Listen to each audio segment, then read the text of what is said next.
खबर आ रही है, चीन ने ताइवान पर कब्जे का समय तय कर लिया है। खबर है कि चीन ने तय किया है कि वो 2050 तक ताइवान पर कब्जा करेगा। सूत्र बता रहे हैं कि इससे पहले चीन की प्लानिंग अमेरिका की सेना और अर्थव्यवस्था की बराबरी करने की है, क्योंकि ताइवान अमेरिका के दम पर ही उसके सामने खड़ा है। और जैसे ही चीन अपनी सेना को अमेरिका की टक्कर का बना लेगा, वो साउथ चाइना सी में अमेरिकी सैन्य ठिकानों पर हमला शुरू कर देगा और वहां जीत हासिल करने के बाद ताइवान पर कब्जा करेगा। उधर चीन से बढ़ती तनातनी के बीच अमेरिका ने ताइवान के साथ पेट्रियट मिसाइल डिफेंस सिस्टम का कॉन्ट्रैक्ट आगे बढ़ा लिया। पहले पेलोसी और फिर 5 अमेरिकी सांसदों की ताइवान यात्रा से चीन का पारा चढ़ा हुआ है। और खबर है कि आग उगल रहे ड्रैगन की बैलिस्टिक मिसाइलें ताइवान के ऊपर से गुजर रही हैं। कहा जा रहा है कि चीन की तीसरी दौर की ड्रिल इतनी खतरनाक है कि ताइवान को नींद ही नहीं आ रही। लेकिन अमेरिका ने कसम खा ली है कि वो ताइवान का बाल भी बांका नहीं होने देगा, जिसके लिए उसने ताइवान के साथ किया गया पेट्रियट मिसाइल डिफेंस सिस्टम का कॉन्ट्रैक्ट। चंदन उगाएंगे तो चोर आएंगे, बेच नहीं सकते, ये सोचकर आप चिंतित हो क्या? अगर 130 करोड़ में चंदन उगाने वाले आपको सिखाएं तो देरी क्यों? फ्रीडम ऐप को अभी डाउनलोड करें। आगे बढ़ा लिया है, जिसका मतलब यह हुआ कि अमेरिका ताइवान को हवाई हमले से बचने के लिए आगे भी पेट्रियट मिसाइल डिफेंस सिस्टम देना जारी रखेगा। दोनों देशों ने इस कॉन्ट्रैक्ट को 2026 तक बढ़ा लिया है। चीन ने अब तक इस पर कोई प्रतिक्रिया नहीं दी है, लेकिन जब पहली बार ताइवान और अमेरिका के बीच पेट्रियट मिसाइल डिफेंस सिस्टम की डील हुई थी तो चीन खूब चिल्लाया था, क्योंकि ये कोई मामूली मिसाइल डिफेंस सिस्टम नहीं है, बल्कि अमेरिका के कुछ सबसे खतरनाक मिसाइल डिफेंस सिस्टम में एक है, जो ताइवान को चीन के हवाई हमलों से बचाने के लिए तैयार है। वैसे पेलोसी की यात्रा के बाद जब चीन ने ताइवान के आसपास ड्रिल की थी, उसी समय ताइवान ने पेट्रियट मिसाइल डिफेंस सिस्टम को सीमा पर तैनात कर दिया था, क्योंकि अमेरिका का पेट्रियट लंबी दूरी तक मार करने वाला एयर डिफेंस सिस्टम है। चाहे लड़ाकू विमान हो या मिसाइल, ये उन्हें हवा में ही खत्म कर देता है। यही वजह है कि अमेरिका और उसके कई पड़ोसी देश दुश्मन के आसमानी हमलों से बचने के लिए पेट्रियट का इस्तेमाल करते हैं। ताइवान ने भी वही किया है, क्योंकि उसे पता है कि चीन का आसमान से आने का चांस बहुत ज्यादा है। ड्रिल के दौरान उसने जिस तरह से बैलिस्टिक और क्रूज मिसाइलें दागी, उससे तो ताइवान को यकीन ही हो गया कि उस पर आफत आसमान से बरसेगी। और माना जा रहा है कि इसी वजह से उसने अमेरिका के साथ पेट्रियट मिसाइल डिफेंस सिस्टम का कॉन्ट्रैक्ट आगे बढ़ाने का फैसला लिया, क्योंकि चीन के तेवर हर गुजरते दिन के साथ आक्रामक होते जा रहे हैं। और समंदर और आसमान के रास्ते से ताइवान के सर पर सवार होने को तैयार है, क्योंकि खबर है कि ताइवान को घेरने के लिए चीन उन इलाकों में भी अपने विमान भेज रहा है जहां जाना उनके लिए पहले मुमकिन नहीं था। यानी चीन ने ताइवान को अपने चक्रव्यूह में फंसाने की पूरी तैयारी कर ली है, या यूं कहें कि चीन ताइवान युद्ध से महज एक कदम की दूरी पर है, जिसके लिए चीन ने ब्लू बैटलफील्ड में माहौल बनाना शुरू कर दिया है। और उसकी वायुसेना ने ईस्ट चाइना सी में एक एयर डिफेंस आइडेंटिफिकेशन जोन स्थापित किया है, जबकि साउथ चाइना सी पर रेगुलर पेट्रोलिंग की जा रही है। यानी छोटे से द्वीप ताइवान को समंदर में मछली की तरह फंसाने की प्लानिंग है। लेकिन जानकार मानते हैं कि चीन जितना सोच रहा है, ताइवान उतना कमजोर है नहीं, क्योंकि पिछले कुछ सालों में अमेरिका ने उसके कई खतरनाक हथियार ताइवान को दिए हैं, जिनमें एक पेट्रियट मिसाइल डिफेंस सिस्टम तो उसके लिए तुरुप का इक्का साबित हो सकता है। क्योंकि पेट्रियट मिसाइल की रेंज 70 किलोमीटर है और वो 24 किलोमीटर से अधिक ऊंचाई तक टारगेट को मजा चखा सकती है। अमेरिका ने अपने इस मिसाइल डिफेंस सिस्टम का इस्तेमाल 2003 में हुई इराक की लड़ाई के दौरान किया था। इसके अलावा इसे कुवैत में भी तैनात किया गया था। ताइवान के अलावा Germany, Greece, Israel, Japan, Saudi Arab और दक्षिण कोरिया जैसे देश तो इस समय भी पेट्रियट मिसाइल डिफेंस सिस्टम का इस्तेमाल कर रहे हैं। और अगर चीन ताइवान की जंग हुई तो अमेरिका का यह हथियार ताइवान के तरकश का बड़ा तीर साबित हो सकता है, क्योंकि यह हवा में ही दुश्मन की मिसाइलों को धूल चटा सकता है। पेट्रियट मिसाइल डिफेंस सिस्टम की ताकत को बढ़ाती है इसकी स्पीड, क्योंकि पेट्रियट के अपग्रेडेड वर्जन, जिसे PAC-3 कहा जा रहा है, उसकी मिसाइलें ध्वनि की गति से 5 गुना तेजी से टारगेट तक पहुंचती हैं और उसके मिसाइल लॉन्चर से एक बार में 16 मिसाइलें दागी जा सकती हैं। कॉन्ट्रैक्ट बढ़ने के बाद अमेरिका ताइवान को PAC-3 भी देने वाला है। इसमें TVM यानी track via missile guidance system भी लगा हुआ है, जिसकी मदद से मिसाइल लड़ाकू विमान जैसे टारगेट का पीछा करती है और फिर उसे मारती है। बड़ी बात यह कि मिसाइल 90 किलो का बम लेकर उड़ती है और 9 सेकंड से 3 मिनट के अंदर टारगेट को उड़ा देती है। पेट्रियट मिसाइल डिफेंस सिस्टम में लगे रेडार की रेंज 100 किलोमीटर होती है और यह एक बार में 100 टारगेट ट्रैक कर सकता है। यानी अमेरिका का यह डिफेंस सिस्टम ताइवान के दुश्मन चीन का काल बन सकता है।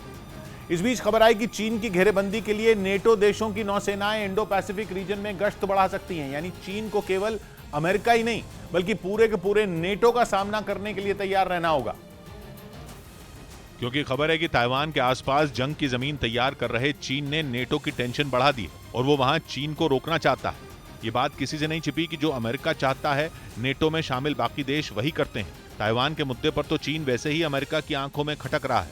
उसने ताइवान को बचाने के लिए समंदर में ताकत झोंक दी है, लेकिन कहा जा रहा है कि अब चीन की ताकतवर नौसेना को डराने के लिए अमेरिका ने नेटो को भी बुला लिया है, जो इंडो पैसिफिक रीजन में चीन की नौसेना की हर हरकत पर पैनी नजर रखेंगे। ताइवान के मुद्दे पर जापान की सेना पहले से ही चीन को मजा चिखाने के लिए तैयार बैठी है। और खबर है कि अब अमेरिका और जापान के अलावा नेटो देशों की नौसेना भी ब्लू बैटलफील्ड में उतरने वाली है, जिनका साथ देंगे ऑस्ट्रेलिया, न्यूजीलैंड और साउथ कोरिया, जो नेटो के सदस्य तो नहीं है लेकिन इंडो पैसिफिक रीजन का हिस्सा है और चीन की चालबाजियों से परेशान है, जिसकी वजह से अब ड्रैगन को समंदर में पस्त करने के लिए ये देश नेटो देशों के साथ कंधे से कंधा मिलाकर लड़ेंगे, जो चीन के लिए एक बुरे सपने जैसा होगा, क्योंकि अभी वो ये ही नहीं सोच पाया है कि वो ताइवान, जापान और अमेरिका की तिकड़ी से कैसे निपटेगा। और अब तो नेटो और इंडो पैसिफिक रीजन के कई और देश उसे मात देने के लिए आ रहे हैं। और कहा जा रहा है कि इस बार वो पूरी तैयारी से आएंगे, क्योंकि चीन ताइवान को दूसरा यूक्रेन बनाने पर तुला हुआ है। वैसे यूक्रेन ने रूस से नेटो के दम पर दुश्मनी मोल ली थी, लेकिन जब जंग का वक्त आया तो उसकी सेना अकेली पड़ गई, क्योंकि अमेरिका ने दो टूक बोल दिया कि नेटो यूक्रेन की बाहर से मदद तो करेगा लेकिन वहां अपनी आर्मी नहीं भेजेगा। इस बात पर नेटो की खूब थूथू भी हुई थी। कहा जा रहा है कि इस बार नेटो यूक्रेन वाली गलती नहीं दोहराना चाहता और इसीलिए इस बार चीन के खिलाफ वो ताइवान के साथ खड़ा नजर आना चाहता है, जिसके लिए उसकी नेवी हिंद महासागर और प्रशांत महासागर की ओर बढ़ रही है। वैसे 2021 में भी नेटो देशों ने एशिया के समंदर में अपने 21 जंगी जहाज भेजे थे, जिन्होंने ज्वाइंट ड्रिल करके चीन को चुनौती दी थी। और इस बार तो पानी सर के ऊपर से जा चुका है। अमेरिका के लाख समझाने के बावजूद चीन समंदर में उत्पात मचा रहा है, जिसे सबक सिखाने के लिए नेटो देशों की नेवी आने की खबर है। इधर खबर है कि समंदर में चीन को मजा चखाने के लिए अमेरिका पानी में हमला करने वाला अपना सबसे बड़ा ड्रोन इस्तेमाल कर सकता है। यह ड्रोन समंदर के अंदर पनडुब्बी से लॉन्च किया जा सकता है और पानी के अंदर ही चीन का खेल खत्म हो सकता है। अमेरिका के जिस ड्रोन की बात हो रही है उस अंडर वाटर ड्रोन का नाम है स्नेक हेड, जो उसका पानी में हमला करने वाला सबसे बड़ा ड्रोन है। यह अमेरिका का वो हथियार है जिसके बारे में सुनते ही चीन के हाथ पांव फूलने लगते हैं, क्योंकि अब तक चीन ऐसा ड्रोन नहीं बना पाया है। जानकार मानते हैं कि इसकी वजह है तकनीक के मामले में चीन का फिसड्डी होना, क्योंकि उसने अपने हथियारों की संख्या तो बढ़ा ली है लेकिन तकनीक के मामले में अमेरिका की बराबरी नहीं कर पाया है। जानकार बताते हैं कि चीन ने भी अंडर वाटर ड्रोन बनाने के लिए खूब दिमाग लगाया, लेकिन अमेरिका के under water drone snake head जैसा ड्रोन नहीं बन पाया। स्नेक हेड को समंदर के अंदर पनडुब्बी से लॉन्च किया जा सकता है। ये समंदर के अंदर अपने हाईटेक सिस्टम से दुश्मन की जानकारी ले लेता है। यही नहीं, ये पानी में 78 घंटे से ज्यादा चल सकता है और दुश्मन की सटीक बातें पता करता है। जानकार बताते हैं कि इलेक्ट्रॉनिक मामलों में ये बेस्ट है और समंदर के अंदर चीन की हर चाल की जासूसी कर सकता है। मतलब अगर समंदर के अंदर अमेरिकी स्नेक हेड आ गया तो चीन की शामत आ जाएगी, क्योंकि उसके पास इसका तोड़ ही नहीं है। उसने 2019 में ऐसा एक ड्रोन बनाया तो था, लेकिन उसके साथ वही हुआ जिसका डर था, क्योंकि घटिया तकनीक ने चीन के अंडर वाटर ड्रोन HSU-001 की खूब जग हंसाई करवाई। चीन ने 2019 में जब ये ड्रोन बनाया था तो दावा किया था कि ये अमेरिका के पानी में हमला करने वाले ड्रोन को धूल चटा देगा, लेकिन जानकार मानते हैं कि इसकी बैटरी ही घटिया है, यानी जिस चीज से HSU-001 पानी में चलता है वही बेकार थी। जबकि अमेरिका के स्नेक हेड ड्रोन में lithium ion fault tolerance battery लगी है, जो उसे पानी के अंदर घंटों तेज रफ्तार में दौड़ने में मदद करती है। खबर है कि अमेरिका ऐसे ड्रोन का एक पूरा ग्रुप बना रहा है जिसमें 300 ड्रोन होंगे। यानी इस बार अमेरिका ने चीन की दुखती रग पर हाथ रख दिया है और उसे उस मैदान पर हराने की तैयारी की है जिस पर लाख प्रैक्टिस के बावजूद चीन को खेलना नहीं आता। उधर चीन और अमेरिका के बीच ट्रेड वॉर का एक नया दौर शुरू होता दिखने लगा। चीन की 5 बड़ी कंपनियों ने अमेरिका के स्टॉक एक्सचेंज से खुद को डीलिस्ट होने का ऐलान कर दिया। मतलब यह कि अमेरिका के शेयर बाजार में अब चीन की ये कंपनियां कारोबार नहीं करेंगी, क्योंकि इन कंपनियों के खातों की अमेरिका में जांच की जा रही थी। पिछले कुछ हफ्तों से चीन की इन बड़ी कंपनियों पर अमेरिका में घमासान छिड़ा हुआ था। अमेरिका दावा कर रहा था कि अमेरिका के शेयर बाजार में कारोबार कर रही कंपनियों को अपने खाते दिखाने ही होंगे। हालांकि चीन की कंपनियों के कारोबार करने के तौर तरीकों पर विवाद पूरी दुनिया में है, लेकिन अमेरिका में इस विवाद के बड़ा होने के कई कारण हैं। इस बार अमेरिका को शक है कि चीन की कंपनियां मनी लॉन्ड्रिंग में लगी हैं। वहां की कुछ संस्थाओं ने इसका विरोध करते हुए जांच की मांग की है। ऊपर से ताइवान के कारण चीन और अमेरिका में तनाव बढ़ा हुआ है। एक तरफ चीन की इन कंपनियों पर जांच की तलवार लटक रही थी, दूसरी तरफ चीन की सरकार बातचीत से विवाद सुलझाने में लगी थी। झगड़ा नहीं सुलझा तो चीन ने बड़े फैसले का ऐलान कर दिया। 5 बड़ी कंपनियां अमेरिका के शेयर बाजार से बाहर हो जाएंगी, जिसका सीधा मतलब यह कि अब इन कंपनियों को अमेरिका की सरकारी एजेंसियों से अपने खातों की जांच करवाने की जरूरत नहीं पड़ेगी। लेकिन माना जा रहा है कि यह विवाद का अंत नहीं है, बल्कि एक नई जंग की शुरुआत हो सकती है। एक साथ 5 बड़ी विदेशी कंपनियों का अमेरिकी शेयर बाजार से बाहर निकलना एक बड़ी घटना है। इससे अमेरिकी शेयर बाजार से कई निवेशक एक साथ बाहर होंगे। अमेरिका की अर्थव्यवस्था के लिए यह बड़ा झटका होगा। लेकिन चीन के इस दांव के बाद अमेरिका भी चुप नहीं बैठेगा। माना जा रहा है कि चीनी कंपनियों के खातों की जांच के लिए अब अमेरिकी एजेंसियां कोई और वजह तलाश करने में जुटी हुई हैं। एक तरफ चीन को घेरने के लिए उसकी कंपनियों को निशाना बनाया जाएगा, दूसरी तरफ चीन में कारोबार करने वाली अमेरिकी कंपनियों को भी बुलाया जा सकता है। चीन और अमेरिका के बीच ट्रंप के कार्यकाल में लंबी ट्रेड वॉर चली थी, लेकिन बाइडेन के आने के बाद ट्रेड वॉर खत्म होने के आसार बने थे। हालांकि ताजा घटनाक्रम साफ कर रहा है कि एक बार फिर अमेरिका और चीन के बीच आर्थिक मोर्चे पर जंग छिड़ने वाली है। इस बीच दावा किया गया कि चीन ने अमेरिका के एयरक्राफ्ट कैरियर का जवाब देने के लिए अपनी महाविनाशक पनडुब्बी को दक्षिण चीन सागर में उतार दिया, जिसके निशाने पर अमेरिका के एयरक्राफ्ट कैरियर रोनाल्ड रेगन के होने का दावा किया गया।